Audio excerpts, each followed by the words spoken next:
Bismillahirrahmanirrahim. Those of you who've been following my recipes would know that I have already shared a Barfi recipe with you guys. But today I'm going to share with you another version of the Barfi recipe in which I'm going to use khoya and powder milk.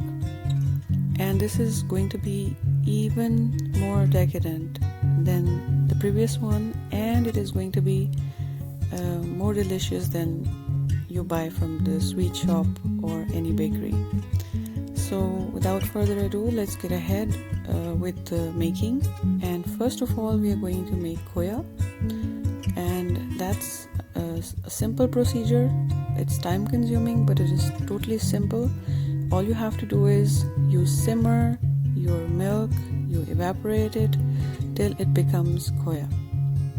And for this, all you need is patience. So here is a follow through of step by step of how the milk is going to look like.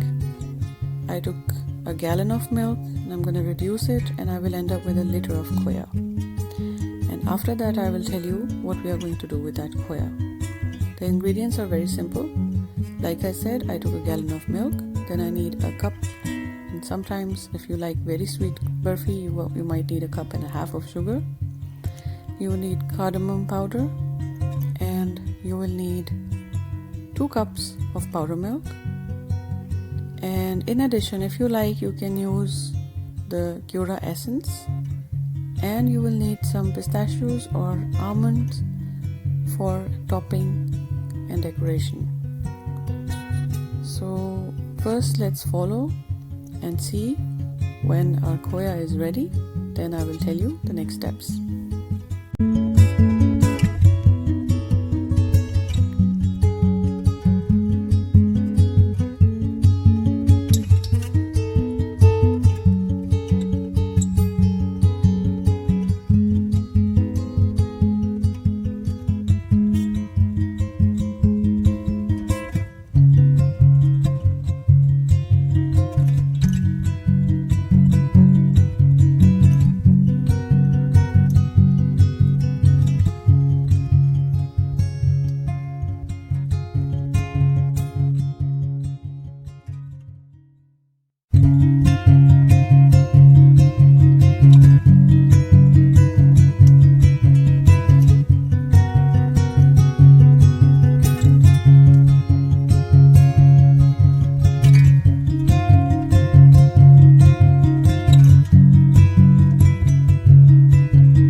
At this point, it would be ideal to reduce the flame from medium to low till your khoya is completely ready.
khoya is ready, and this is at boiling hot temperature. When we let it cool down, it will become more solid, like it will become a little harder and thicker. So this is almost the ideal point where you can stop, but if you like, you can also continue 5 more minutes and then you can stop. So this is the ideal consistency.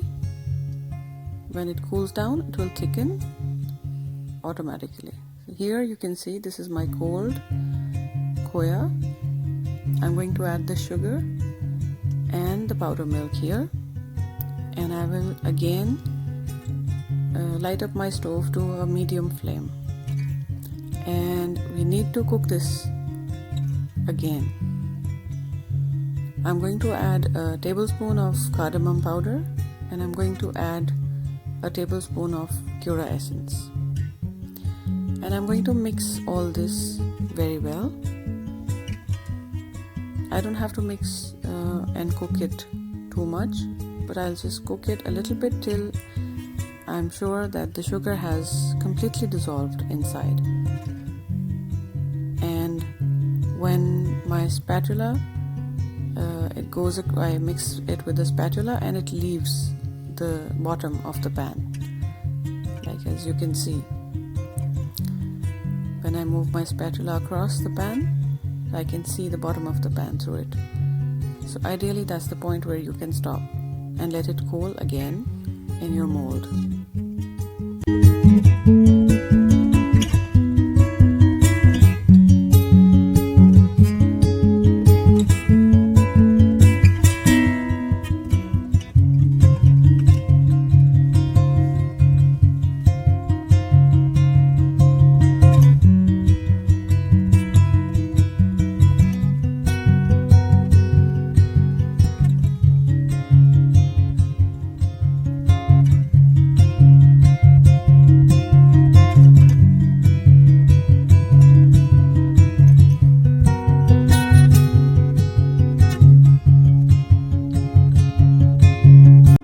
Here I'm going to dish it out in my mold, and I will let it set all night, ideally at room temperature.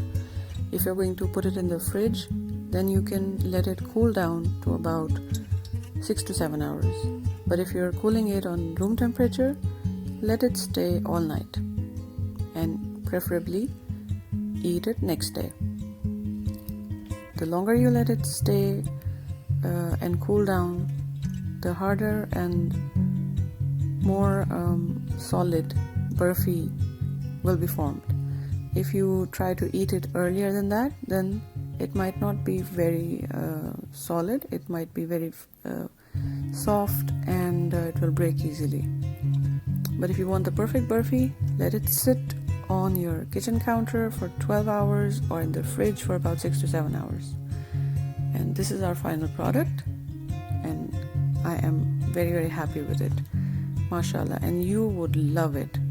So do try it and do give me your feedback. And this is more amazing than any store-bought Barfi. I guarantee you that.